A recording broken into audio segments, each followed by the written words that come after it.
बच्चों, एकेडमिक ज्ञान with Saurabh sir YouTube channel पर आपका फिर से हार्दिक स्वागत है। आज की क्लास में हम बात करेंगे क्लास 10 का जो गैस पेपर चल रहा था साइंस का, आरबीएससी का, उसके बारे में।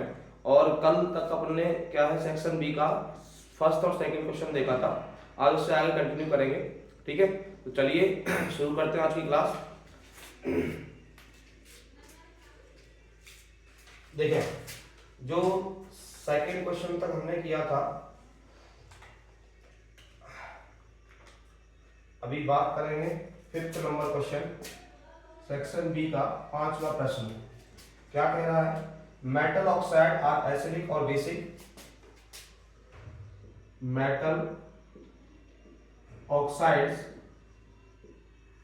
आर एसिडिक और basic. What happens when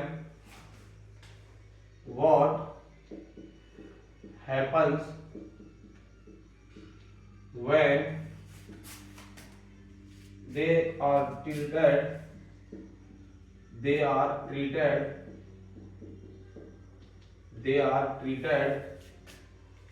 with acids। ये प्रश्न है बेटा कि धातु ऑक्साइड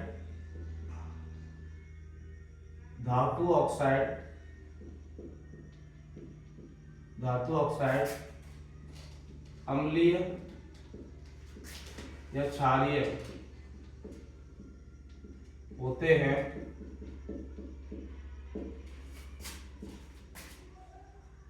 क्या होगा यदि उन्हें अम्लों से क्रिया कराई जाए या कराए। ठीक है, तो मतलब मेटल ऑक्साइड एसिडिक होते हैं या बेसिक होते हैं, क्वेश्चन ये है। नेक्स्ट में पूछा है कि अगर मेटल ऑक्साइड को एसिड के साथ ट्रीट करते हैं तो क्या होता है, मतलब क्या प्रोडक्ट बनता है, वो सारी चीजें आपको बतानी है। तो सबसे पहली चीज बेटा आपको क्वेश्चन में ध्यान देना है कि आपसे बोला गया है कि जो मेटल ऑक्साइड है वो एसिडिक होते हैं या बेसिक होते हैं। पहली चीज यहाँ ध्यान देना है। तो सबको पता है मेटल ऑक्साइड कैसे होते हैं बेटा, बेसिक इन नेचर होते हैं, ठीक है, सिवाय दो को छोड़ करके। दो कौन कौन से? जिंक ऑक्साइड और aluminium oxide, ZnO and Al2O3। ZnO और Al2O3 दो ऑक्साइड ऐसे होते हैं जो कि एम्फोटेरिक ऑक्साइड होते हैं। मींस इन दोनों के पास एसिडिक और बेसिक दोनों टाइप का नेचर होता है। जिंक ऑक्साइड और एल्यूमिनियम ऑक्साइड दोनों के पास आपका एसिडिक और बेसिक नेचर होता है, ठीक है। तो इसके बारे में हम बात करते हैं। अभी मैंने बता दिया कि जो आपके जो मेटल ऑक्साइड होते हैं वो बेसिक होते हैं। सबसे पहली चीज आंसर लिखोगे आप, आंसर लिखोगे मेटल, आंसर है मतलब metal oxide are basic in nature. Basic in nature, पहली बात ये याद रखना, ठीक है, ये मैंने आंसर लिख दिया। दूसरी बात, if they are treated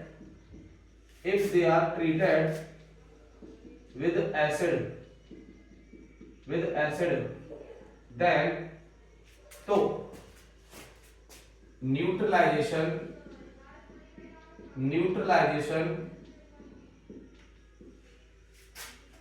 will be occurred। तो क्या होगा? न्यूट्रलाइजेशन होगा, मतलब उदासीनीकरण अभिक्रिया होगी, ठीक है। Metal oxide basic in nature होते हैं, मतलब क्षारीय प्रकृति के होते हैं धातु ऑक्साइड।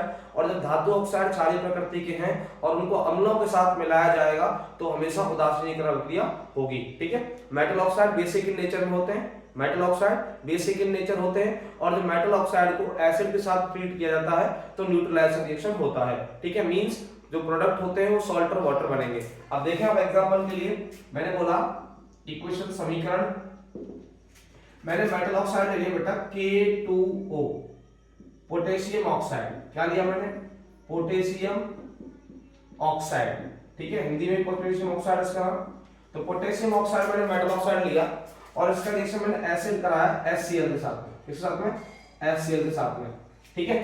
तो ये एसिड है हाइड्रोक्लोरिक एसिड, इसका नाम है हाइड्रोक्लोरिक एसिड, ठीक है। तो एसिड लिया मैंने हाइड्रोक्लोरिक एसिड, और पोटेशियम ऑक्साइड मैंने मेटल ऑक्साइड लिया। सबको पता है कंपाउंड में पहला प्लस दूसरा माइनस, पहला प्लस दूसरा माइनस। अब आप देखें ये प्लस वाला के इस Cl माइनस के पास जाएगा तो इधर बनेगा KCl वाला सॉल्ट, पोटेशियम क्लोराइड। क्या बनेगा, पोटेशियम क्लोराइड। और ये H प्लस वाला जब इस O माइनस के पास आएगा तो इधर बनेगा H2O। क्या बनेगा, H2O मींस वाटर। तो ये बन गया बेटा आपका सॉल्ट पोटेशियम क्लोराइड, और ये बन गया वाटर, ठीक है। तो ऐसा रिएक्शन जिसका प्रोडक्ट सॉल्ट और वाटर होता है उसको न्यूट्रलाइजेशन कहते हैं। तो ये सॉल्ट है, इसका नेम क्या है बेटा, पोटेशियम क्लोराइड। क्या नेम है, पोटेशियम क्लोराइड, ठीक है। तो पोटेशियम क्लोराइड बना। तो ये मैंने एक इक्वेशन बताया, और भी आप एक देख सकते हैं। फॉर एग्जांपल मैंने बोला CaO कैल्शियम ऑक्साइड लिया, ठीक है। अब कैल्शियम ऑक्साइड ये भी मेटल का ऑक्साइड है, कैल्शियम ऑक्साइड, इसको क्विक लाइन भी कहते हैं। कल एक क्वेश्चन में आया भी था कैल्शियम ऑक्साइड क्विक लाइन। अब इसका रिएक्शन मैंने H2SO4 से कराया। किससे कराया, H2SO4। ये सल्फ्यूरिक एसिड होता है, क्या होता है, सल्फ्यूरिक एसिड, ठीक है। अब इससे जब मैंने इसका रिएक्शन कराया तो आप देखें वही कंपाउंड में सबसे पहली चीज पहला प्लस दूसरा माइनस, पहला प्लस दूसरा माइनस। तो ये Ca प्लस वाला SO4 माइनस के पास जाएगा तो देखो क्या बनेगा, CaSO4 बनेगा। क्या बनेगा, CaSO4, जिसका नेम होगा कैल्शियम सल्फेट। क्या नेम होगा, कैल्शियम सल्फेट। तो ये सॉल्ट बन गया, ठीक है। और ये H प्लस वाला इस O माइनस के पास आएगा तो क्या बनेगा, H2O मींस वाटर। क्या बनेगा, H2O मींस वाटर, ठीक है। तो आप कह सकते हो कि कोई भी मेटल ऑक्साइड जब एसिड से रिएक्शन करता है तो सॉल्ट और वाटर प्रोडक्ट बनते हैं। तो each and every metal oxide react with acid then form salt and water, ठीक है। Metal oxide plus acid gives salt plus water, metal oxide plus acid gives salt plus water, ठीक है। धातु oxide plus अम्ल give salt means लवण plus water means जल, ठीक है। तो आप देखें एक बार, उम्मीद करता हूं क्वेश्चन समझ में आया होगा।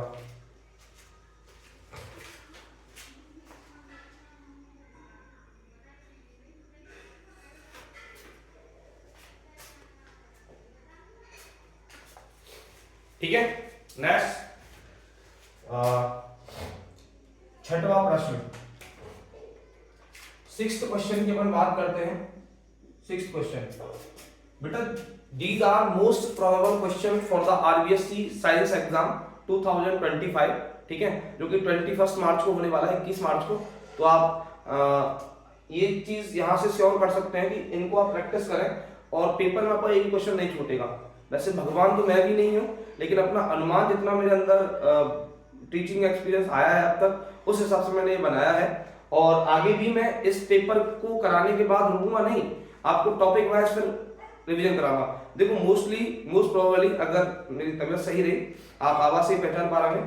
अब ऐसा नहीं है सर आप एक्सक्यूज लगाते बहाने मारते, ऐसा कुछ नहीं है, तबीयत एक्चुअली में खराब है। तो ये पेपर मैं मोस्ट प्रोबेबली कल तक करा दूंगा।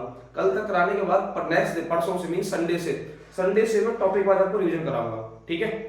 तो इस चीज से ये ना करें आप, ये तो करना ही करना, ये पर 100% एक्यूरेसी से ध्यान से करना, बाकी बहुत हेल्प मिलेगी इससे। तो छठवां प्रश्न अपन देखते हैं। सिक्स्थ क्वेश्चन है, what is anodizing reaction and write its one use. What is anodizing reaction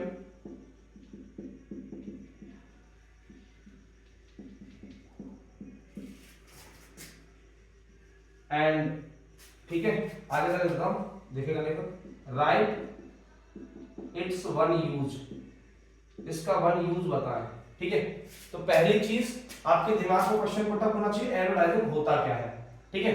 तो देखो मैं समझाऊं आपको बेटा कि A4 होता है एनोड और A4 होता है एल्यूमिनियम, ठीक है।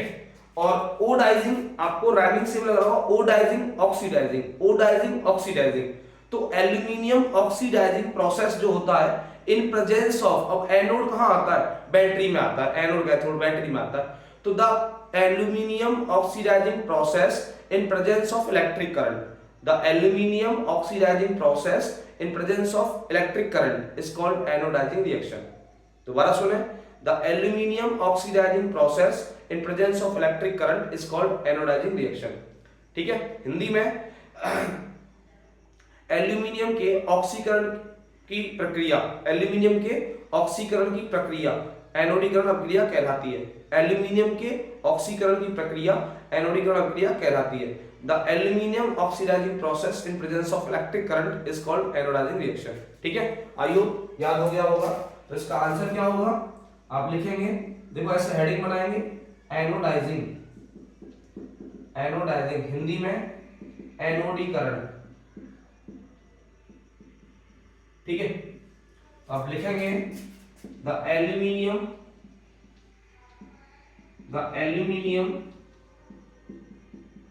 ऑक्सीडाइजिंग प्रोसेस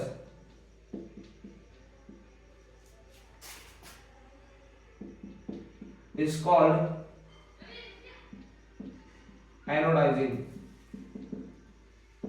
ठीक है, यहां याद रखना, it occurs in presence of electric current। It occurs in presence of electric current। ये इलेक्ट्रिक करंट प्रेजेंस में होती है, ध्यान रखना। ठीक है, क्योंकि यहाँ एनोडाइजिंग में एनोड नाम आ रहा है। उसके बाद इसको बेटा याद रखना है दूसरी चीज, इलेक्ट्रोलाइट। इलेक्ट्रोलाइट मतलब वैद्युत अपघट्य, वैद्युत अपघट्य जो इसमें रहता है वो रहता है बेटा H2SO4 सल्फ्यूरिक एसिड। ठीक है, हिंदी में सल्फ्यूरिक एसिड कहते हैं, सल्फ्यूरिक अम्ल, सल्फ्यूरिक एसिड। ठीक है, क्योंकि इसमें ऑक्सीजन ज्यादा होती है ना, ये ऑक्सीडाइजिंग एजेंट का काम करता है।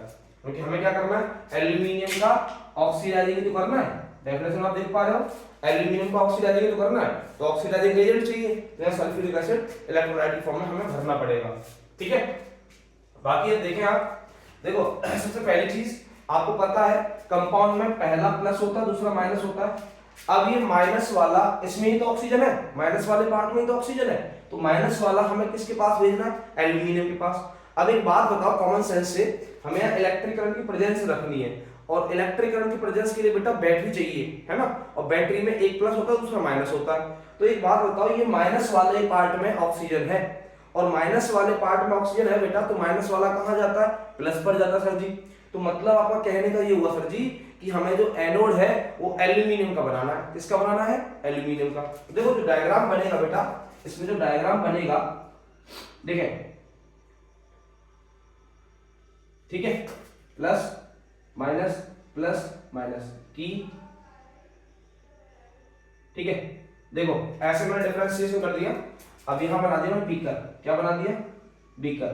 ठीक है, अब देखो बेटा, इसमें मैं थोड़ा सा आपको लेवलिंग कर देता हूं, रेड चल जाए, ग्रीन चल जाए, कोई भी चल जाए। देखो ये मतलब जो है ये प्लस वाले से जुड़ा हुआ है, तो ये वाला प्लस है, तो ये बेटा जो है वो एल्यूमिनियम का है। किसका है, एल्यूमिनियम। Al4 एल्यूमिनियम, ध्यान रखना बेटा, दिख रहा होगा आइयो, ये छोटा जो टर्मिनल में बनाया है ये एल्यूमिनियम का है। ठीक है, और ये प्लस से कनेक्ट है, इट मींस ये प्लस भी है, क्या है, प्लस है, और इधर वाला लॉन्ग वाला जो है माइनस है। ठीक है, ये कार्बन ग्रेफाइट का है, किसका, ग्रेफाइट का। ठीक है, एक इलेक्ट्रॉन मैंने ग्रेफाइट का बनाया, एक एल्यूमिनियम का बनाया, प्लस वाला मैंने एल्यूमिनियम का बनाया। क्यों, क्योंकि प्लस वाले के पास क्या आएगा, माइनस वाला आएगा। ठीक है, अब इसमें मुझे क्या भरना, इसमें मैंने इलेक्ट्रोलाइट भर दिया, और इलेक्ट्रोलाइट बेटा किसका भरना, सल्फ्यूरिक एसिड का, H2SO4। मैंने इसमें क्या भर दिया, H2SO4। अभी मैंने सर्किट ऑन नहीं किया। अब जैसे ही मैं सर्किट ऑन करूंगा, मैंने प्लस की ऑन किया।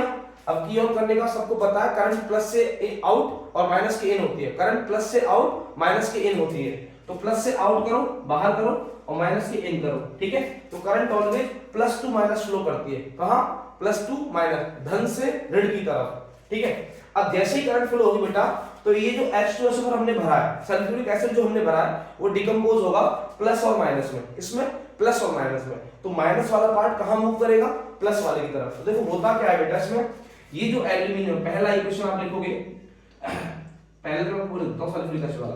देखो H2SO4 जो होगा वो I की प्रेजेंस में टूटेगा बेटा H+1 और SO4 -2 में, इसमें H+1 और SO4 -2 में, ठीक है, ये टूट जाएगा।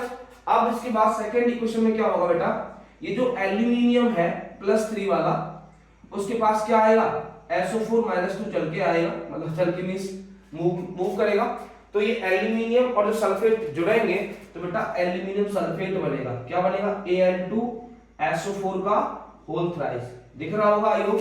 तो ये एल्यूमिनियम सल्फेट बनेगा, हाँ दिख रहा है, तो एल्यूमिनियम सल्फेट बनेगा, ठीक है। अब ये एल्यूमिनियम सल्फेट थोड़ा बनाना था, हमें क्या बनाना था, एल्यूमिनियम का ऑक्साइड बनाना था। तो ये एल्यूमिनियम सल्फेट होता क्या है बेटा, अगर इधर थर्ड इक्वेशन का दिखा रहा हूं, ये जो एल्यूमिनियम सल्फेट है, ये एल्यूमिनियम सल्फेट जो है Al2SO4 का होल थ्राइस, ये डिकम्पोज होगा दोबारा से आई प्रेजेंस में, तो यहां बनेगा बेटा एल्यूमिनियम ऑक्साइड। क्या बनेगा, एल्यूमिनियम ऑक्साइड, ठीक है। तो बेटा ये बात याद रखना कि पहली चीज anodizing reaction means aluminum oxidizing process in presence of electric current is called anodizing, and anodizing reaction always occur in the presence of electric current, and the electrolyte is sulfuric acid means H2SO4, and in presence of electric current H2SO4 decompose in H+1 and SO4 -2, then SO4 -2 attach with Al+3 and form Al2SO4 का whole thrice aluminium sulphate. जब aluminium के साथ में sulphate जुड़ता है तो aluminium sulphate बनता है, एंड एल्यूमिनियम सल्फेट डिकम्पोज होकर एल्यूमिनियम ऑक्साइड बनाता है। और साथ में बेटा दो गैस निकलती हैं, सल्फर डाइऑक्साइड SO2 और सल्फर ट्राइऑक्साइड। यहाँ पर आप बेटा इसको ऐसे भी कह सकते हो, देखो ये सेकंड मेथड है। पहला तरीका आप ये भी कह सकते हो कि जो सल्फेट आयन है, ये जो SO4 -2 है ना, ये SO4 -2 दो पार्ट में टूटेगा बेटा, SO2 में और O2 में, SO2 में और O2 में। देखो ये भी कर सकते हो, ये नहीं है, कुछ टीचर्स को अलग तरीके से बताते हैं, तो ऐसे भी कर सकते हो बेटा। आप देखो इस चीज को, ये जो दो मैंने चीज लिखी है ना, इनको ऐसे ना करके बेटा आप कैसे कर सकते हो, मैं बता रहा हूं अलग से, और लगा के भी कर सकते हो कि जो SO4 है जिसको -2 मैंने बताया, वो टूटेगा बेटा SO2 + O2 में, किसमें, SO2 और SO2 में। तो ये जो O2 है ना, ये जाएगी एल्यूमिनियम के पास, तो आप डायरेक्ट जोड़ दो Al+3 और प्लस में O2, तो क्या बन जाएगा Al2O3, तब भी बन गया एल्यूमिनियम ऑक्साइड। आपकी चॉइस से कोई भी मेथड करो, मतलब मैंने क्या किया, आई की वजह से सल्फेट को तोड़ा, सल्फेट को तोड़ने के बाद सल्फर डाइऑक्साइड निकला SO2 और O2 निकला, ये O2 एल्यूमिनियम के पास आया तो क्या बना Al2O3, ठीक है। तो ये भी और लगा के ये मेथड से भी कर सकते हो आप, और ये तीन इक्वेशन लिख के भी कर सकते हो, चॉइस आपकी है, ठीक है। फिर भी तीन इक्वेशन ही होंगे, तो सबसे पहला इक्वेशन आपको सल्फेट वाला, सल्फ्यूरिक एसिड वाला तो लिखना ही पड़ेगा, H2SO4 आई की प्रेजेंस में H+SO4- देगा। उसके बाद सेकंड इक्वेशन आपको ये लिखना पड़ेगा, SO4 -2 टूटेगा SO2 + O2 में, फिर आपको O2 से जोड़ना पड़ेगा। या दूसरा तरीका, मैंने ये H+SO4- में टूटा, फिर ये SO4- वाला Al से जोड़ा तो एल्यूमिनियम सल्फेट बना, फिर एल्यूमिनियम सल्फेट टूटा। चॉइस आपकी, जैसे भी करना चाहो। तो ये था बेटा एनोडाइजिंग रिएक्शन। अब इसका यूज बता दूं, इसका यूज रख लिख रहा हूं, दिख रहा होगा इस ताला आके। इसका यूज होता है टू मेक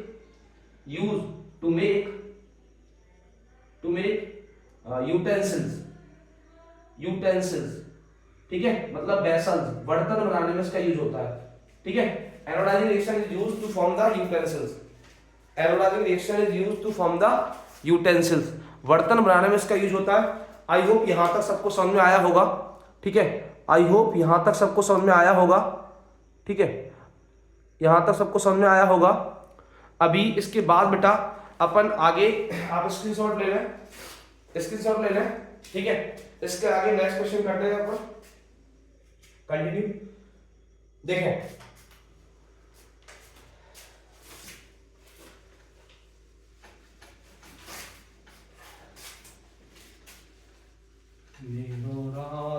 रमन गिरधारी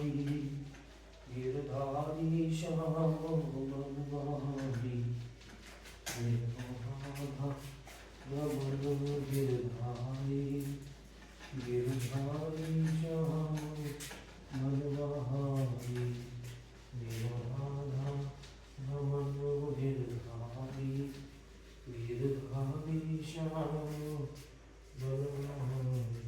देखो बेटा, नेक्स्ट 7 प्रश्न, 7वां क्वेश्चन अपन बात करने वाले हैं।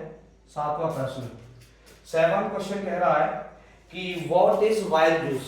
क्वेश्चन सुनना, व्हाट इज वाइल जूस, पित्त रस क्या होता है, and write its role in digestion, इसका पाचन में क्या भूमिका होता है। ठीक है, तो पहला पार्ट है इसका, व्हाट इज, यार पता नहीं हाथ टेढ़ा चलता है, लिखाई सही नहीं जाता। व्हाट इज वाइल जूस, कितना भी अच्छा लग, राइटिंग सही नहीं आती। ठीक है, and its role in digestion, इसकी पाचन में भूमिका बताएं। ठीक है, पित्त रस क्या होता है, पित्त रस क्या है, इसकी पाचन में भूमिका बताओ।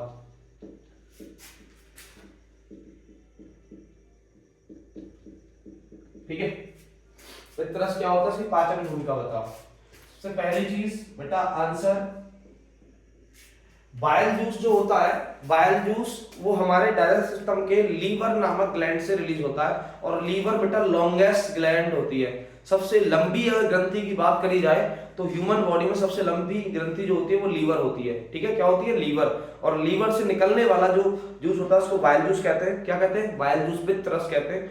और जो बाइल जूस पित्त रस होता है वो बेटा पित्ताशय मींस गॉल ब्लैडर में इकट्ठा रहता है। ठीक है, bile juice is stored in the gall bladder means पित्ताशय। ठीक है, पित्ताशय में इकट्ठा रहता है पित्त रस, और इसका काम क्या है कि जो बाइल जूस होता है पहला काम करता है बेटा, it decompose the fat into fatty acid, ये वसा को वसा अम्लों में तोड़ता है। पहला काम, bile juice decompose the fat into fatty acid, वसा को वसा अम्लों में तोड़ने का काम पित्त रस का होता है। दूसरा काम, ये जो बाइल जूस है वो बेटा फूड को, जो बेसिक फूड जो एसिडिक फूड स्टोमक से आता है उसको बेसिक बनाने का काम भी कौन करता है, बाइल जूस करता है। दो मेन काम करता है, पहला काम एसिडिक फूड को बेसिक में कन्वर्ट करता है, दूसरा काम फैट को फैटी एसिड में तोड़ता है। ठीक है, ये दो काम होते हैं। आई होप यहां तक सबको समझ में आया होगा। तो देखिए क्या लिखेंगे आंसर, तो राइटिंग सही नहीं आती, जैसे bile juice is secretion of liver gland, liver gland,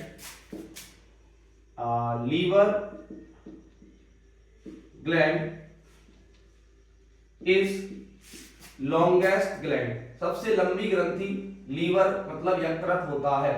ठीक है, जो लीवर होता है वो सबसे लंबी ग्रंथि होती है, ध्यान रखना। ठीक है, तो लीवर से जो जूस निकलता है उसका नाम बाइल जूस होता है। उसके बाद बेटा इसके काम की बात करें तो बाइल जूस के बारे में थोड़ा सा और इंट्रो दें। बाइल जूस पित्त रस इज स्टोर्ड, इकट्ठा रहता है, इज स्टोर्ड इकट्ठा रहता है इन गॉल ब्लैडर, गॉल ब्लैडर मतलब पित्ताशय, हिंदी में कहते हैं इसको पित्ताशय, पित्ताशय। ठीक है, पित्त प्लस आशय, पित्ताशय ना, तो पित्ताशय में गॉल ब्लैडर में इकट्ठा रहता है। अब इसके रोल्स देखो बेटा, काम, इसके फंक्शंस देखो, कार्य क्या है इसके। अब कार्य बेटा, पहला कार्य टू डिकम्पोज या to break down, to break down बेटा इस तरीके से लिखना है ताकि अनपढ़ इंसान को भी समझ में आए। हाँ, आप कहोगे सर अनपढ़ को क्या समझ में आएगा, मतलब हाँ, मतलब अगर कैसा भी एग्जाम में कॉपी चेक करे तो ऐसे आप पॉइंट बाय पॉइंट लिखोगे तो समझ में आएगा। ठीक है, अच्छा ये लिखना चाह रहा है, to break down the fat into fatty acid, तो फैट को फैटी एसिड में ब्रेक करने का काम किसका होता है, बाइल जूस का।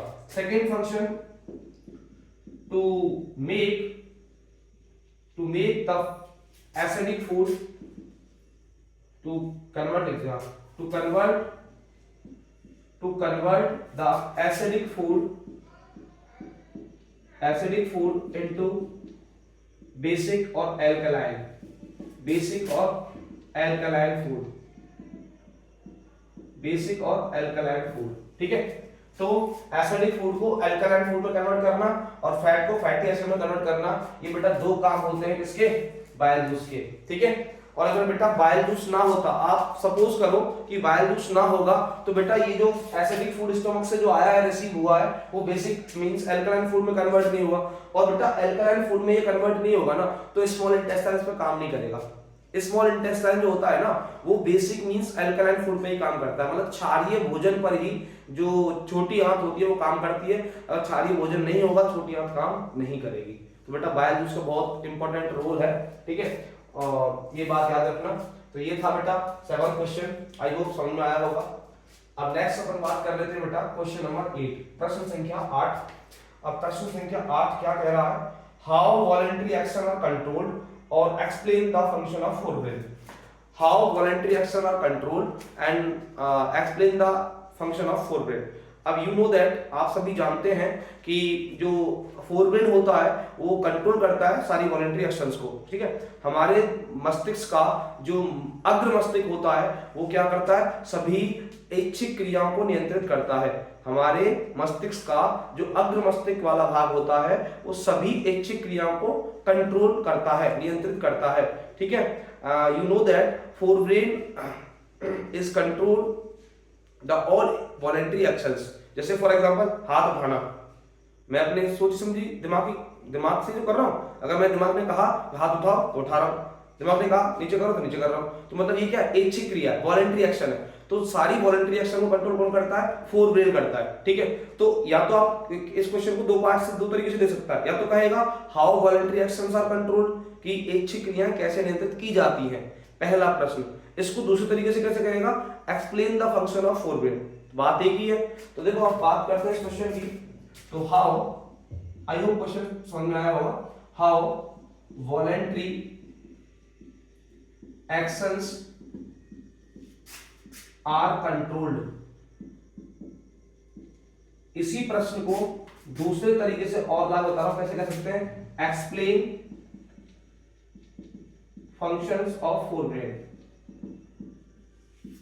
Explain functions of forebrain. बेटा एक बात बता दूं, हम लोगों की क्या गलत फहमी हो जाती है कि हम लोग क्या सोचते हैं ना कि एक्सप्लेन का मतलब है कि ऐसे टाइप में आंसर लिखना, मतलब बहुत बड़ा लेंथी आंसर लिखना। ऐसा कुछ नहीं होता बेटा। जो चीज को वो पूछ रहा है ना, एक्सप्लेन करवा रहा है, उस चीज के बारे में point to the point, short और स्वीट, मतलब अच्छा और कम इन्फो दे दो उसके बारे में, ठीक है। मतलब किसी के बारे में कम शब्दों में ज्यादा बताना, वो होता है एक्सप्लेन करना, ठीक है। एक्सप्लेन का मतलब ये नहीं होता कि आप पूरा पेज भर दो, ऐसा नहीं होता। जो पूछा है ना उसके बारे में, जिसको एक्सप्लेन करवा रहा है उसके बारे में शॉर्ट और point to the point info दे दो बस, ठीक है। तो इसका हिंदी में लिखूं कि ऐच्छिक क्रियाएं कैसे नियंत्रित होती हैं,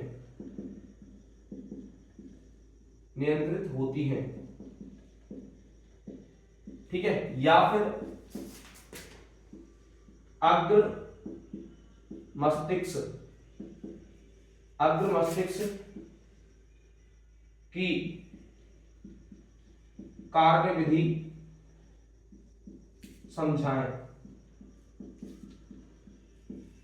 ठीक है। तो देखो बेटा, सबसे पहली चीज आंसर इसका उत्तर तो कैसे लिखेंगे, सबसे पहले देखो आप voluntary actions are controlled by forebrain. Voluntary actions are controlled by forebrain, पहली चीज, ये जो मेन पॉइंट को अंडरलाइन कर दिया करो। Voluntary actions are controlled by forebrain, सब जानते हैं, ठीक है। And it is the main thinking part, ठीक है। it is the main thinking part of brain। तो ये मस्तिष्क का मुख्य सोचने वाला भाग होता है फोरब्रेन, ठीक है। और you know that voluntary actions are the action that we controlled by us। ऐसे एक्शन जिनको अपन कंट्रोल कर सकते हैं उनको वॉलंटरी एक्शन कहते हैं, सबको पता होगा, ठीक है। तो ये जो है मेन थिंकिंग पार्ट होता है फोरब्रेन, ठीक है। उसके बाद इसमें लिखोगे it has different centres for short में लिखा फॉर विजन, ठीक है, स्मेल, ठीक है, हियर, है ना, इसमें एंड सो ऑन, है ना। और एक और लिख दो appetite, and appetite means hunger भी ले सकते हो, एपेटाइट मतलब भूख होता है, ठीक है। इसमें जो फोरब्रेन है उसमें डिफरेंट सेंटर है, अलग अलग सेंटर है, विजन सेंस के लिए, स्मेल सेंस के लिए, हियर सेंस के लिए, एपेटाइट सेंस के लिए, ठीक है। उसके अलावा ये हो गया, ये मीन्स के बारे में है। और एक और चीज लिखना चाहो तो इसमें ये लिख सकते हो कि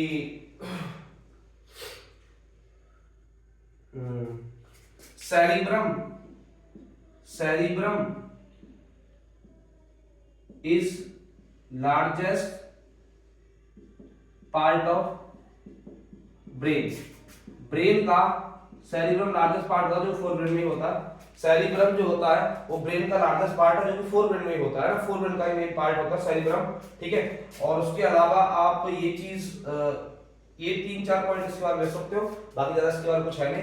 इतना है कि फोरब्रेन में सारे वॉलेंटरी एक्शन आते हैं, ठीक है। एग्जांपल में दे दो, 2-4 एग्जांपल दे दो। एग्जांपल के लिए पिकिंग, ठीक है, पिकिंग, हैंड हाथ उठाना। उसके अलावा आप कह सकते हो स्पीकिंग बोलना, ठीक है, बोलना। उसके अलावा लुकिंग टू समवन, किसी की तरफ देखना, लुकिंग टू समवन, किसी की तरफ देखना, ये सारी चीजें। अब देखो मैं इस कैमरे की तरफ देख रहा हूं तो ये क्या है, मेरा एक क्या है, थिंकिंग एक्शन है, मैं सोचा गया एक्शन है, मैं सोच के तब देख रहा हूं कैमरे की तरफ, ठीक है। मैं जो बोल रहा हूं वो सोच के बोल रहा हूं, तो ये भी क्या है, वॉलंटरी एक्शन है। तो जो सारे एक्शन अपन सोच समझ के करते हैं ना उनको वॉलंटरी एक्शन कहते हैं, और जो अपने आप होते हैं उनको इनवॉलंटरी एक्शन कहते हैं, ठीक है। अब जैसे मैं ये मेरे जो आईलिड है वो पलक जो है वो ब्लिंक कर रहे हैं, मतलब पलक झपक रहे हैं, तो मैं अपने आप थोड़ी कर रहा हूं, ये हो रहा है, ठीक है। और मेरे मुंह में लार आ रही है, ठीक है, तो वो अपने आप आ रही है, मैं चाह के, मतलब ऐसा नहीं कि मैं अपने आप ही लेके आ रहा हूं। तो सलाइवेशन है ना, ब्लिंकिंग ऑफ आईलिड, ये सारी चीजें, हार्ट बीट, ठीक है, सांस लेना, ये सारी चीजें क्या खुद ब खुद होती हैं, इनमें हमारा कोई रोल नहीं होता, ठीक है। तो जो एक्शनों में हमारा रोल नहीं होता ना उनको इनवॉलंटरी एक्शन कहते हैं, और जिन एक्शनों में हमारा रोल होता है उनको वॉलंटरी एक्शन कहते हैं। Means voluntary action voluntary muscle control करती है, involuntary action involuntary muscle control करती है। और दूसरी चीज के साथ में आपको एक इन्फो दे दूं छोटा सा, कि बेटा हमारे बॉडी में 3 टाइप के न्यूरॉन होते हैं। कितने टाइप के? 3 टाइप के, ठीक है। आपको थोड़ा सा इन्फो दे दूं, जिनमें एक न्यूरॉन तो होता है सेंसरी न्यूरॉन, ठीक है। कौन सा न्यूरॉन? सेंसरी। दूसरा होता है बेटा मोटर न्यूरॉन। कौन सा? Motor neuron. और बीच में एक और न्यूरॉन आता है, उसका नाम है रिले न्यूरॉन। कौन सा न्यूरॉन? रिले न्यूरॉन, इसलिए मैंने स्मॉल लेटर में लिखा रिले। तो होता क्या है, हमारे किसी भी टाइप के एक्शन का जो सिग्नल है वो पहले तो क्या है, सेंसरी सेंस करेगा, ठीक है। मतलब हमारे ऑर्गन से ब्रेन तक जो सिग्नल है उसको ले जाने का काम करता है सेंसरी। रिसेप्टर से जो सेंस रिसीव किया वो सेंसरी ने किया, और सेंसरी ने बेटा को भेजा कहां? मोटर के पास। किसके पास भेजा? मोटर के पास। और मोटर ने क्या किया? एक्शन का कमांड लेके आया। किसका कमांड लेके आया? एक्शन का। और फिर दोबारा कहां आएगा? इस ऑर्गन तक आएगा, मतलब सेंसरी के थ्रू कहां पहुंचेगा? ऑर्गन तक। कहां पहुंचेगा? ऑर्गन तक। दोबारा बताऊं मैं, देखो सेंसरी सिग्नल को ले जाएगा ब्रेन तक, ठीक है। और ब्रेन से जो एक्शन का कमांड मिलेगा उस कमांड को लेके आएगा मोटर न्यूरॉन। कहां तक? ऑर्गन तक, ठीक है। तब हमारा, जैसे मान लो मेरे हाथ में किसी ने पिन चुभ होया, ठीक है, तो मेरे हाथ में पिन चुभ होने के बाद जो चेंज हुआ, जो स्टिमुलस हुआ, उस स्टिमुलस का सेंस कौन लेके गया? सेंसरी लेके गया। और इस सेंस को जो ब्रेन ने रीड किया, रीड करने के बाद उसने एक्शन का कमांड दिया कि मुझे हाथ हटाना है, तो उस एक्शन कमांड को लेके कौन आया है ऑर्गन तक? मोटर न्यूरॉन लेके आया। ठीक है, अब सर आप कहोगे रिले न्यूरॉन का क्या काम है? तो बेटा रिले न्यूरॉन जो है सेंसरी न्यूरॉन और मोटर न्यूरॉन का दोनों का जंक्शन पॉइंट है, जहां पर जो इंफॉर्मेशन है ना उसका एक्सचेंज होता है। ठीक है, सेंसरी कुछ इन्फो मोटर को देता है और मोटर कुछ इन्फो सेंसरी को देता है। तो वहां एक रिले न्यूरॉन एक ऐसा जंक्शन पॉइंट है जहां पर इंफॉर्मेशन का एक्सचेंज होता है। ठीक है, विनिमय होता है, आदान प्रदान। तो आई होप यहां तक समझ आया होगा। केवल छोटा सा दिमाग में आइडिया रखें कि सेंसरी मतलब जो सिग्नल है उसको ऑर्गन से ब्रेन ले जाएगी और मोटर जो है वो एक्शन की कमांड को ब्रेन से ऑर्गन तक लाएगी। तो सीधी बात है, सेंसरी और मोटर दोनों अपोजिट काम करते हैं। सेंसरी ब्रेन तक ले जाने का और मोटर ब्रेन से लाने का। सेंसरी ब्रेन तक ले जाने का, मोटर ब्रेन से लाने का। इसको आप कंपैरिजन कर सकते हो किससे? आर्टरी और वेन से। आर्टरी क्या करती है?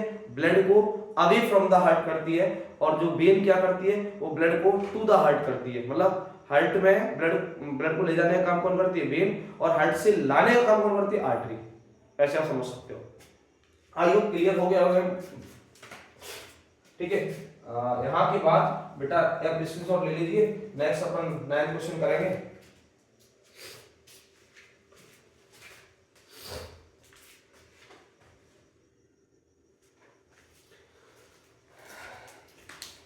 देखें अपन 9 क्वेश्चन को चलाएंगे। बेटा अगर कोई भी क्वेश्चन का आंसर आपको थोड़ा सा कंफ्यूजिंग लगे या फिर आपको लगे कि सर समझ में नहीं आया, क्लियर नहीं हुआ, तो उसको आप एक बार स्लो स्पीड में देखना। ठीक है ना? और उसके बाद भी ना आए तो आप बता देना, कमेंट कर देना, मैं सॉल्व कर दूंगा। लेकिन कुछ बच्चे क्या है फालतू में ही कमेंट करते रहते हैं, सर ये नहीं हुआ, ये नहीं हुआ, दिख नहीं रहा, आवाज साफ नहीं आ रही, आवाज इको कर रही, गूंज रही है आपकी। भाई जो देखो जितने सोर्सेज अवेलेबल हैं उतना में एडजस्ट करना सीखो। मैंने कल भी कहा था, फिर भी कह रहा हूं, जब तक रहूंगा तब तक कहूंगा, एडजस्टमेंट इज द लाइफ। समायोजन ही जीवन है ना? यही जीवन की परिभाषा है। जितना मुझे बोलना आता है मैं उतना ही कह रहा हूं आपसे कि एडजस्टमेंट करना सीखो। ठीक है, अगर आपको दिखने में कोई दिक्कत है तो जूम कर लिया करो, अगर पढ़ना ही है एक्चुअली में। अब भाई अगर जैसे कहते हैं ना कि नाच ना जाने आंगन टेढ़ा, जिसको नाचना नहीं आता है ना तो वो 100 कमियां निकालता है कि मुझे ये डीजे की धमक कम है, ठीक है ना, ये जगह टेढ़ी है ना, पैर नहीं उठ रहा मेरा। तो वो चीजें हैं। अगर पढ़ने वाला होगा ना तो उसको जैसे भी सोर्सेस मिलेंगे ना उनमें पढ़ लेगा। ना पढ़ने वाले के पास 100 बहाने, ये नहीं हुआ है, वो नहीं है। ठीक है, तो आई होप ये एग्जाम्पल समझ में आया होगा। तो अभी देखें आगे 9 क्वेश्चन। 9वां प्रश्न जो है वो क्या है समझे।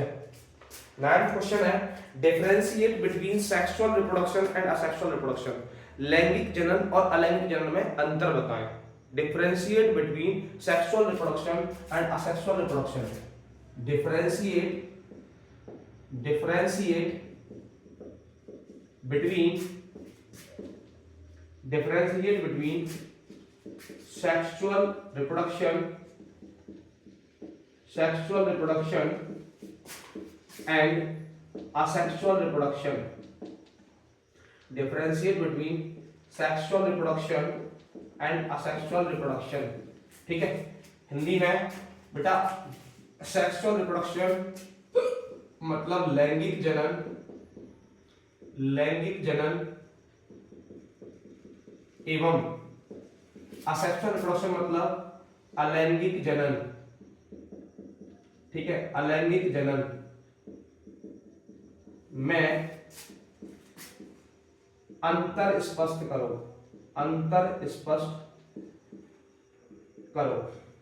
ये प्रश्न है बेटा। ठीक है, लैंगिक जनन, सेक्सुअल रिप्रोडक्शन, अलैंगिक जनन, असेक्सुअल रिप्रोडक्शन दोनों में डिफरेंशिएशन करना है। तो पहली चीज तो बेटा आपको क्लियर कट दिख रही होगी, क्या चीज दिख रही होगी कि बेटा सबसे पहली चीज ये 2 नंबर का क्वेश्चन है। ठीक है, कि सेक्सुअल रिप्रोडक्शन और असेक्सुअल रिप्रोडक्शन। पहले इसको समझे असेक्सुअल को। असेक्सुअल में क्या दिख रहा है आपको बेटा कि ए दिख रहा है, ए। और सेक्स मींस आप जानते हो लिंग जो होते हैं, सेक्स जो होते हैं वो 2 टाइप के होते हैं, मेल और फीमेल, नर और मादा। ठीक है, मेल और फीमेल, नर और मादा। अब यहां आ रहा है ए सेक्स। मतलब ऐसा रिप्रोडक्शन मेथड जिसमें सिंगल पेरेंट पार्टिसिपेट करता है, मतलब जन्म देने वाला केवल एक होता है, उसको असेक्सुअल रिप्रोडक्शन कहते हैं। एक ऐसा जनन जिसमें जनक एक होता है ना, एकल जनक होता है, उसको असेक्सुअल रिप्रोडक्शन कहते हैं, उनका अलैंगिक जनन कहते हैं। ऐसा जनन जिसमें जनक एकल होता है, एक होता है, उसको अलैंगिक जनन। और एक ऐसा जनन जिसमें जनक दो होते हैं, उसको लैंगिक जनन कहते हैं। जिसमें जनक दो होंगे, डबल पेरेंट होगा, वो सेक्सुअल, सिंगल पेरेंट होगा asexual, single parent asexual, double parent sexual. ठीक है, तो आई होप यहां तक समझने क्लियर हुआ होगा। तो आप दो कॉलम, जब भी डिफरेंशिएशन वाला क्वेश्चन आए ना, जब भी अंतर वाला प्रश्न आए, तो आपको अंतर बेटा कॉलम बना के करना है, ठीक है, ताकि इजीली उसको समझ में आ जाए चेक करने वाले को। सेक्सुअल रिप्रोडक्शन, सेक्सुअल रिप्रोडक्शन, ठीक है, और दूसरा है असेक्सुअल रिप्रोडक्शन। बेटा 2 नंबर का है, तो मेन में 2-3 पॉइंट लिख देना, ठीक है, जरूर नहीं है आप या फिर 4 हो जाए 4 लिख देना। देखो अब लैंगिक जनन, सेक्सुअल रिप्रोडक्शन, अलैंगिक जनन, असेक्सुअल रिप्रोडक्शन। तो पहली चीज हिंदी लिख देता हूं, वैसे ऊपर लिख दिए प्रश्न में, पर फिर भी कुछ बच्चे डिमांड करेंगे सर जी हिंदी नहीं लिखते आप। बोलता तो मैं 90% हिंदी हूं। अलैंगिक जनन, ठीक है, देखें तो लैंगिक जनन जो होता है उसमें पहला पॉइंट आप लिखोगे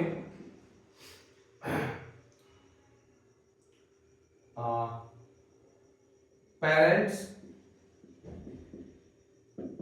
आर टू, यहां लिखोगे पेरेंट इज वन, एक पेरेंट होता है या 2 पेरेंट होते हैं। दूसरी चीज हिंदी में इसको कहेंगे जनक, जनक 2 है यहाँ सेक्सुअल में, असेक्सुअल में जनक 1 है। जनक मतलब जन्म देने वाला, ठीक है। दूसरा पॉइंट, एक बात बताओ, सेक्सुअल रिप्रोडक्शन में पेरेंट 2 हैं, तो जो ज्यादा वेरिएशन आएगा, ज्यादा डिफरेंशिएशन भिन्नताएं आएंगी, वो बेटा 2 वाले में आएंगी या 1 वाले में आएंगी। तो आपका कहना होगा 2 वाले में आएंगी। आप देखते हो कि असेक्सुअल रिप्रोडक्शन कहाँ होता है, मतलब यूनिसेलुलर्स में होता है, मतलब एक कोष के जीवों में होता है, कुछ मल्टी सेलुलर्स में भी होता है, लेकिन वो सिंपल बॉडी स्ट्रक्चर वालों में होता है ना, जिन मतलब बहुकोशिक जीवों का शरीर सामान्य होता है, उनमें असेक्सुअल रिप्रोडक्शन होता है। और पौधों में भी होता है, प्लांट्स में। तो आप देखते हो जैसे 2 नीम के पौधे हैं, दोनों बिल्कुल एग्जैक्ट सिमिलर होते हैं, सिमिलर होते नहीं होते, समान होते हैं। लेकिन अब 2 इंसानों को देखो, 2 इंसान बिल्कुल एग्जैक्ट सिमिलर होते हैं, नहीं होते, उन दोनों में डिफरेंशिएशन होता है। जैसे भले एक ही माँ बाप की 2 संतान हो, तो दोनों में क्या है, सेम डिट्टो होंगे, नहीं होंगे, क्योंकि वेरिएशन होंगे, भिन्नताएं होंगी, ठीक है। तो मतलब क्या है, जो सेक्सुअल रिप्रोडक्शन होता है उसमें वेरिएशंस ज्यादा होते हैं, बट असेक्सुअल रिप्रोडक्शन अलैंगिक जनन में क्या है, वेरिएशन विविधताएं कम होती हैं, ठीक है। तो असेक्सुअल रिप्रोडक्शन में समानताएं होती हैं, भिन्नताएं नहीं होती, कम होती मतलब, और सेक्सुअल रिप्रोडक्शन में भिन्नताएं होती हैं, जाहिर है, समानताएं तो बहुत कम होती है, भिन्नता ज्यादा होती है। तो यहां लिखोगे वेरिएशन, वेरिएशन आर कंपल्सरी, अनिवार्य होती हैं, ठीक है। विविधताएं, विविधताएं अनिवार्य हैं, ठीक है। यहां variations are not compulsory, variation are not compulsory. और बेटा अलैंगिक में, असेक्सुअल रिप्रोडक्शन में जो वेरिएशंस है वो कंपल्सरी नहीं है। विविधताएं, विविधताएं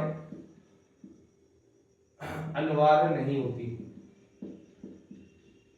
अनिवार्य नहीं है, ठीक है। तो मतलब असेक्सुअल रिप्रोडक्शन में वेरिएशन नहीं होते हैं और सेक्सुअल में होते हैं भाई। तीसरी चीज आप ये भी लिख सकते हो कि सेक्सुअल रिप्रोडक्शन जो है उसमें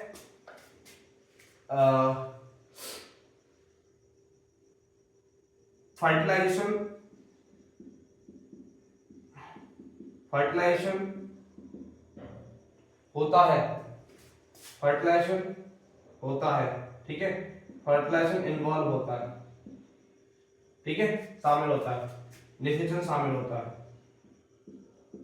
निषेचन शामिल होता है, शामिल होता है,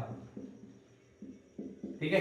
बट इसमें जो ये पहला पॉइंट हो गया, दूसरा ये हो गया, लेकिन असेक्सुअल बेटा क्या है, फर्टिलाइजेशन शामिल नहीं होता, ठीक है। क्योंकि देखो इसमें सिंगल पेरेंट है तो फर्टिलाइजेशन की कोई जगह नहीं होती, केवल सेल डिवाइड होती है, ठीक है। क्या होती है, सेल डिवाइड होती है, ठीक है। सेल डिवाइड उसमें होती है, लेकिन सेल डिवाइड इसमें क्या है, कुछ जैसे जिसमें मैंने आपको बताया होगा असेक्सुअल में आपने बाइनरी फिजन पढ़ा, ठीक है, बडिंग पढ़ा, उसमें सिंगल पेरेंट की सेल डिवाइड होती है। जैसे बडिंग में आप देखो, बडिंग में क्या होता है, हाइड्रा के बॉडी के ऊपर जो आउटग्रोथ होते हैं उनके सेल कंटिन्यूअसली ग्रो करते हैं, और ग्रो करने के बाद जब मैच्योरेशन होता है, मतलब परिपक्वता आती है, तो वही जो हाइड्रा डेवलप हुआ है, ग्रो हुआ है, वो उसके बॉडी से डिटैच हो जाता है, अलग हो जाता है, ऐसे तो होता है। तो वहां पर फर्टिलाइजेशन वगैरह हुआ नहीं होता, मतलब फर्टिलाइजेशन नहीं होता, निषेचन नहीं होता वहां पर। ऐसे आप सोच सोच के डिफरेंस लिख सकते हो, तीन चार, चार जरूरी नहीं है, चार ही लिखो, दो तीन आ जाए जितने आपको याद है उस टाइम पर। दिमाग डिपेंड करता है बेटा एग्जाम टाइम में दिमाग कैसे काम कर रहा है। Fertilization does not involve, does not involve, शामिल नहीं होता, ठीक है। उसके बाद इसमें बेटा एग्जांपल दे सकते हैं फोर्थ, इसमें और क्या दोगे इसमें, ये मोस्टली क्या होता है, इट इन्वॉल्व मल्टीसेलुलर, मल्टीसेलुलर, ठीक है, इसमें मल्टीसेलुलर शामिल होते हैं। It involve unicellular, unicellular and multicellular, इसमें दोनों शामिल होते हैं, यूनिसेलुलर भी और मल्टीसेलुलर भी, ठीक है। तो याद रखना बेटा असेक्सुअल रिप्रोडक्शन में यूनिसेलुलर भी शामिल होते हैं, एक कोष के भी शामिल होते हैं, और मल्टीसेलुलर मतलब बहुकोष के भी शामिल होते हैं। बट सेक्सुअल में केवल मल्टीसेलुलर शामिल होते हैं, यूनिसेलुलर शामिल नहीं होते, ठीक है। आई होप समझ में आया होगा, एक बार आप देखें स्क्रीनशॉट में,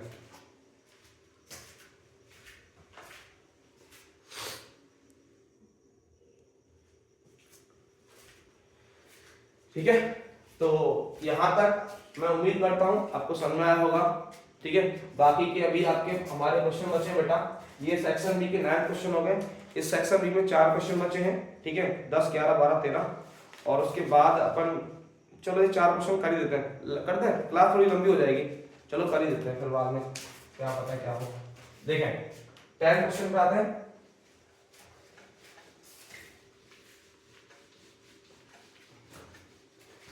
टेंथ क्वेश्चन क्या, थोड़ा स्पीड से देखेंगे लास्ट के थोड़ा क्वेश्चन, ठीक है। देखें क्वेश्चन नंबर 10, प्रश्न संख्या 10, प्रश्न संख्या 10 क्या कह रहा है, प्रश्न संख्या 10 क्वेश्चन है homozygous gene RR for the red flower, है ना, red colour of flower, and RR for the pink colour flower and small rr for white color flower, तो find the phenotype and genotype ratio by crossing heterozygous parent। देखो थोड़ा सा समझ लो मेरी बात बेटा, हिंदी वालों ने बोल दूंगा थोड़ा क्वेश्चन लंबा है तो हिंदी ज्यादा लिखना टिपिकल होगा मेरे लिए। एप्टीट्यूड में ऐसा नहीं बेटा, लिखने में थोड़ी हिंदी दिक्कत आती है, बोलने में दिक्कत नहीं आती मुझे, कहीं सोचो सब जी बड़े अंग्रेज बन रहे हो। Homozygous RR for red colour, ठीक है, शॉर्ट में आपको इंडिकेशन दे रहा हूं, and RR for pink color, pink color, ठीक है। Next small RR for white, sorry white color, white बोले कलर बताती है white color। तो बेटा ये 3 टाइप के आपको दिए हुए हैं, तो उसने पूछा है कि what is the phenotype, what is the phenotype and genotype by crossing heterozygous parents,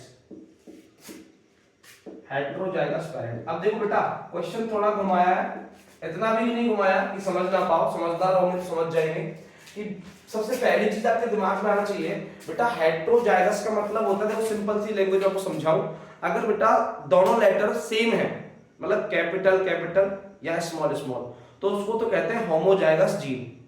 समझ रहे मेरी बात? अगर दोनों लेटर इंग्लिश वाले सेम है तो उसको होमोजाइगस जीन मतलब समयुग्मक जीन कहते हैं, समयुग्मक जीन।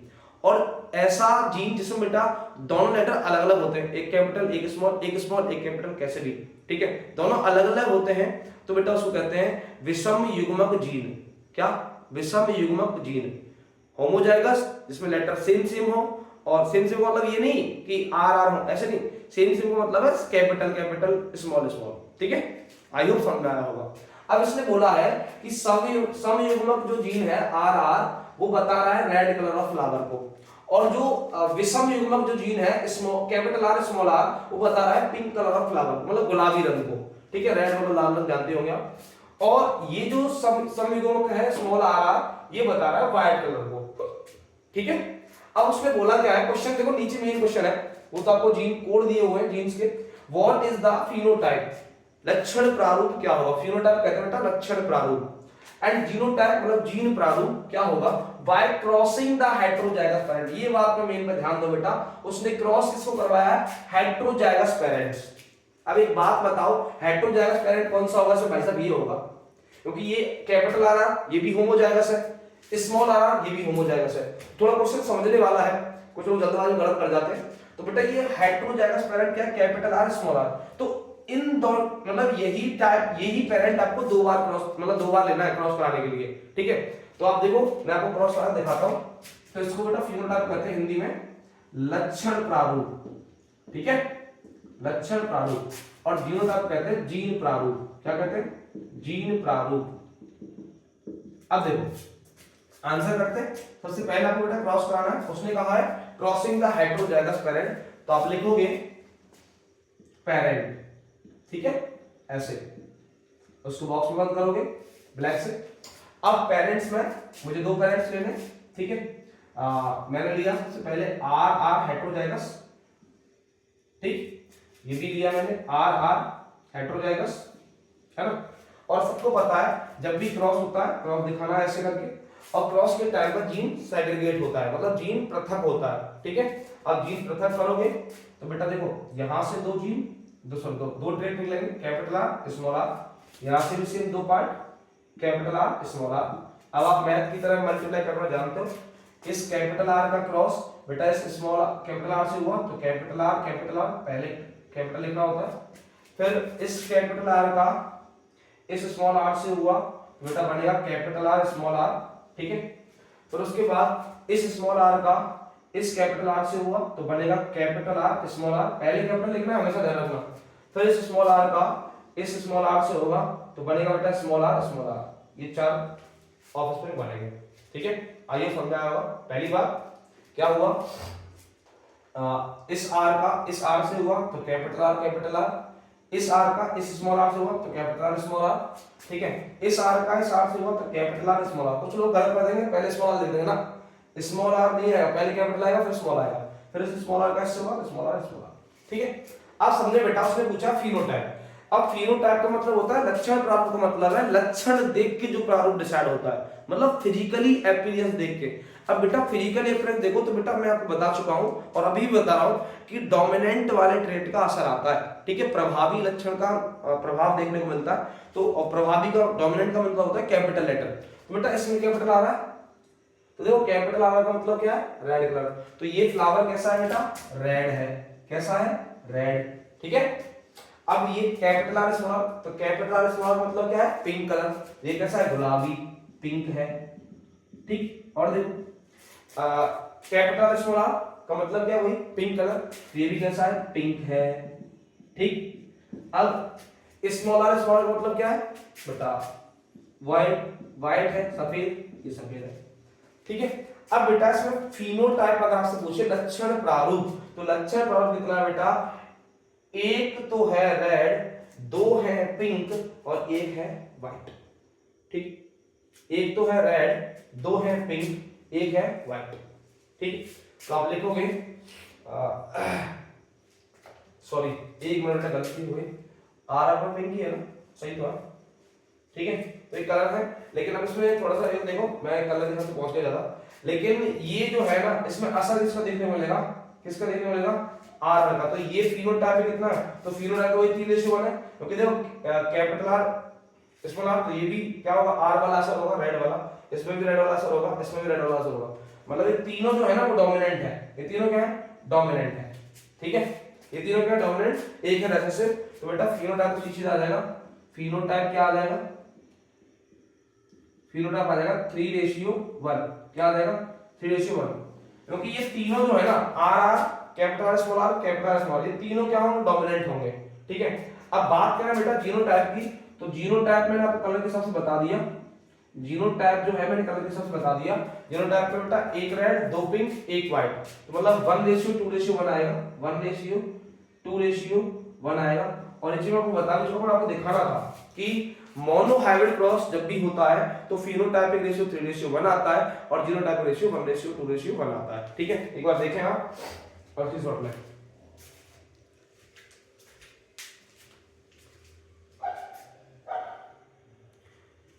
बेटा, कुछ लोग इतना कंफ्यूजन में मत जाना कि सर आपने फिनोटाइप को 3:1 कैसे लिख दिया, कि जबकि ये एक रेड है दो पिंक है, मतलब बेटा देखो इनका कोड देखो, इसमें भी कैपिटल आर आ रहा है तो असर कैपिटल आर का होगा, इसमें भी कैपिटल आर आ रहा है, इसमें, तो ये तीनों क्या है, डोमिनेंट है, ये तीन है और एक रिसेसिव है, प्योरली रिसेसिव एक ही है, तीन डोमिनेंट है, एक प्योरली रिसेसिव, 3:1 हो गया।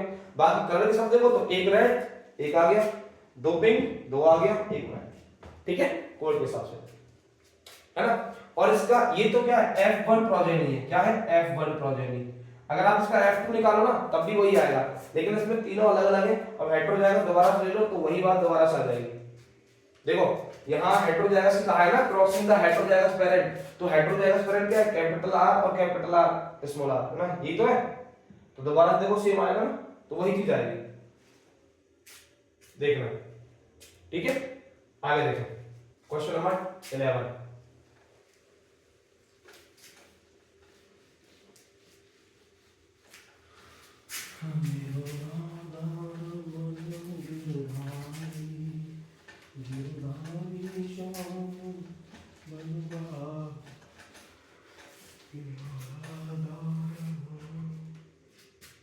देखो बेटा क्वेश्चन नंबर 11, थोड़ा स्पीड से देखते हैं, कितना भी स्पीड करना है यार, फिर भी टाइम लग ही जाता है यार समझाने में। देखिए अगला क्वेश्चन, 11वां क्वेश्चन बेटा थोड़ा न्यूमेरिकल है, थोड़ा समझना। An object of 5 centimetre in length, एक वस्तु का आकार 5 सेंटीमीटर है, it place at the distance of 20 centimetre, वो 20 सेंटीमीटर की दूरी पर रखी जाती है, in front of convex mirror, उत्तल दर्पण के सामने, ठीक है। पहली चीज गिवन लिखेंगे बेटा, साथ साथ दिया है, तो क्या दिया है, दिया है आपको कि जो ऑब्जेक्ट है वो 5 सेंटीमीटर इन लेंथ है, तो बेटा HO हाइट ऑफ ऑब्जेक्ट कितना, 5 सेंटीमीटर, ठीक। दूसरी बात, वो ऑब्जेक्ट प्लेस करी गई है 20 centimetre away from the convex mirror, उत्तल दर्पण के सामने 20 सेंटीमीटर दूरी पर रखी हुई है, तो U का वैल्यू बेटा 20 सेंटीमीटर है, कितना है, 20 सेंटीमीटर।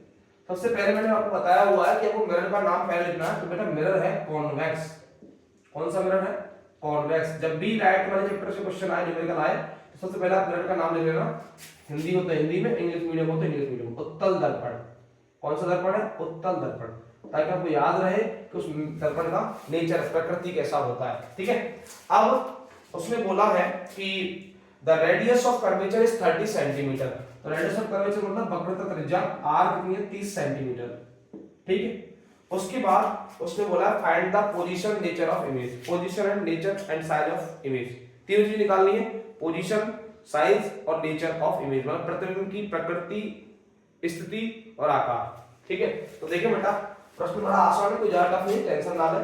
सबसे पहली चीज, कोई भी मिरर हो, कोई भी लेंस हो, U हमेशा माइनस होता है, तो आप U का पहले साइन लगा दें माइनस, ठीक है।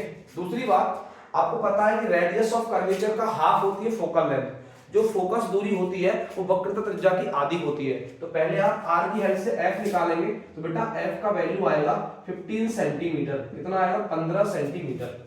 अब ये कौन सा मिरर है, कॉन्वेक्स मिरर है, तो बेटा याद रखना कॉन्वेक्स मिरर जो होता है, देखो ये कौन सा है, कॉनकेव है, तो कॉनकेव का फोकस इधर आता है, तो फोकल लेंथ कैसी होती है माइनस, लेकिन कॉन्वेक्स की फोकल लेंथ कैसी होती है प्लस, तो यहाँ बेटा फोकल लेंथ प्लस आएगी। ठीक है, याद रखें कॉनकेव लेंस और मिरर दोनों की फोकल लेंथ माइनस होती है, और कॉन्वेक्स मिरर और कॉन्वेक्स लेंस दोनों की फोकल लेंथ प्लस होती है। जब भी कॉन्वेक्स नाम सुनाई दे चाहे लेंस में हो मिरर में तो फोकल लेंथ प्लस, और जब भी कॉनकेव नाम सुनाई दे तो माइनस। ठीक है, तो ये एफ आ गया, यू आ गया। आपसे पूछा क्या है बेटा, पोजीशन का मतलब होता है बी, इमेज पोजीशन का मतलब बी, प्रतिबिंब की स्थिति मतलब बी, और नेचर और साइज का मतलब होता है बेटा एम। क्या होता है एम, मैग्निफिकेशन। एम मैग्निफिकेशन आवर्धन कब निकालते हैं, जब साइज और प्रकृति पूछी हो, नेचर पूछी हो, और जब पोजीशन ऑफ इमेज पूछी हो तो वी निकालते हैं। तो आई होप समझ में आया होगा। यहाँ पर इतना काम होता है बेटा गिवन का, यहां तक करने का आपको 1 नंबर मिलता है। ठीक है, उसके बाद आपको देखना है कि यह मिरर है या लेंस है। मिरर है तो आप अप्लाई करेंगे मिरर फॉर्मूला, और लेंस है तो लेंस फॉर्मूला। तो सिंपल लिखेंगे since 1/f is equals to 1/v plus 1/u। ये क्या है, बाय यूजिंग मिरर फॉर्मूला, दर्पण सूत्र का प्रयोग करके, बाय यूजिंग मिरर फॉर्मूला, दर्पण सूत्र का प्रयोग करके, ये लिख दिया हमने। अब जहां जहां जो वैल्यू वो रख दो बेटा। तो देखो therefore 1/f, f कितना 15 इज इक्वल 1/v पता नहीं, प्लस 1/u कितना -20। दो साइड बेटा आपको जो किया था इसलिए ब्रैकेट लगाना है। अब सिंपल सा फंडा है बेटा, b निकालना है तो इसको इधर लेके आओगे तो ये माइनस में इधर प्लस में हो जाएगा। तो 1/15 plus 1/20 is equals to 1/v। Yes और नो, ये ट्रांसपोजिंग 55 से इधर आ गया प्लस में। अब एलसीएम लो बेटा, 15 और 20 का एलसीएम आएगा आपका 60। ठीक है, 15 4 द 60 और 4 into 1 तो 4 हो गया, प्लस 20 का डिवाइड 60 में 3 टाइम, 3 into 1 3 हो गया, इज इक्वल 1/b। ठीक है, अब डाल दो सेम साइन है प्लस होगा तो ये हो जाएगा 7/60, 7/60 इज इक्वल 1/b। तो आई होप आप समझ गए होंगे, b का वैल्यू आएगा 60/7 सेंटीमीटर। ये सॉल्व लो, b का वैल्यू कितना आएगा 60/7 सेंटीमीटर। तो आप कह सकते हो कि जो कॉन्वेक्स मिरर है उसमें ऑब्जेक्ट का जो इमेज बनेगा वो 60/7 सेंटीमीटर अवे बनेगा, मतलब 60/7 सेंटीमीटर की दूरी पर। v आ गया, पहला पार्ट हो गया। अब m चाहिए आपको, देखो m निकाल रहा हूं। m निकालने के लिए सिंपल सा फंडा है, मिरर में m इज इक्वल होता है -v/u और लेंस में होता है v/u, माइनस हट जाता है लेंस में। ठीक है, अब देखो देयरफॉर m पता नहीं है, माइनस फॉर्मूले का v का वैल्यू 60/7 डिवाइड में u कितना है -20, तो -20 अपॉन 1 लगाओ। ठीक है, तो जब भी 60/7 डिवाइड को मल्टीप्लाई चेंज करेंगे सेकंड फ्रैक्शन उल्टा हो जाएगा, तो ये हो जाएगा -1/20। ठीक है, तो आप सॉल्व आउट कर लो, 0 से 0 कैंसिल। ठीक है, 2 1 जा 2, 2 3 जा 6। ठीक है, 2 1 2 6 है। अब ऊपर मल्टीप्लाई करोगे, गुणा करोगे तो -3 का -6 से होगा तो +3/7। तो m का वैल्यू कितना है 3/7। तो पहली चीज m की वैल्यू में आपको दो चीजें देखनी होती हैं, पहला प्लस का साइन, दूसरा उसकी वैल्यू। देखो इसमें 3 कंडीशन आती है, अगर आपको ऊपर से बता दूं मैं, वैसे मैंने बताया हुआ है। तो m का वैल्यू अगर इज इक्वल टू 1 है, ठीक है, तो इसका मीनिंग है बेटा जो इमेज है वो कैसा होगा, इक्वल टू द ऑब्जेक्ट होगा, इक्वल इमेज आएगा, पहली बात, बराबर। दूसरी बात, m का वैल्यू अगर ग्रेटर देन 1 है तो इसका मतलब है इमेज बड़ा आएगा, इमेज कैसा आएगा लार्जर। ठीक है, तीसरी बात बेटा, m का वैल्यू अगर लेस देन 1 है तो इसका मतलब इमेज छोटा आएगा, स्मॉल। तीन बात तो ये वैल्यू की होती है, और दो बात बेटा साइन की होती है। अगर m का वैल्यू प्लस में है तो इसका मतलब वर्चुअल इरेक्ट इमेज है। कैसा इमेज है, वर्चुअल इरेक्ट, सीधा आभासी, सीधा आभासी। और अगर m का वैल्यू का साइन बेटा माइनस है तो रियल इन्वर्टेड, मतलब उल्टा वास्तविक, रियल इन्वर्टेड।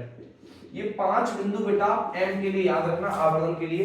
ठीक है, तो बेटा यहाँ m का वैल्यू पहली चीज प्लस का है तो इमेज कैसा होगा, वर्चुअल इरेक्ट। और वैसे जब वो दिख रहा है कि कॉन्वेक्स मिरर है और convex mirror always virtual erect image बनाता है, सीधा आभासी प्रतिबिंब बनाता है। ठीक है, नाम से भी देख सकते हो, यहाँ पे पता चल जाएगा। दूसरी चीज, अब ये वैल्यू आपको दिख रहा है कि नीचे बड़ा वैल्यू है, ऊपर छोटा वैल्यू है, तो 1 से छोटा ही आएगा, तो मतलब इमेज छोटा बनेगा। तो सिंपल लिख दें बेटा आप कि इमेज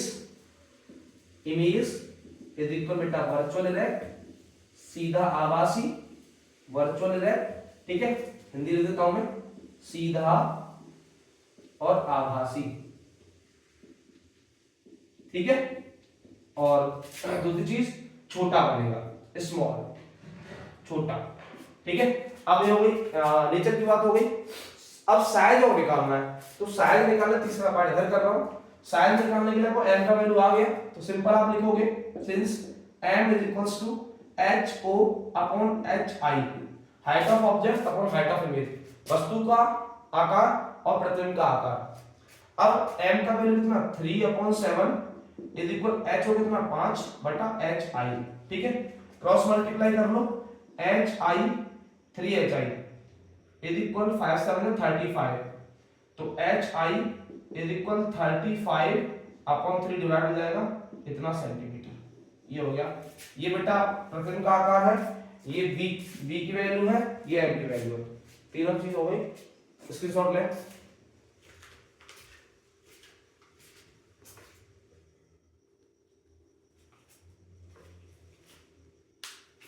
तो इसी के साथ इतना ही, बाकी के क्लास ज्यादा लेंथी हो जाएगी, 1 घंटे की हो गई है वैसे भी, ठीक है।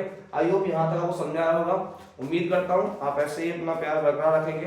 तो इसी के साथ जय हिंद, जय भारत, शुभ रात्रि। तो बेटा पहली चीज, अगर एक बात कहना चाहूंगा, हीरे की काबिलियत रखते हो तो अंधेरे में चमकना सीखो, ठीक है। हीरे की काबिलियत रखते हो तो अंधेरे में चमकना सीखो, है ना। उजालों में तो कांच भी चमका करते हैं, ठीक है। तो इसी के साथ जय हिंद, जय भारत, मिलते हैं अगली क्लास में।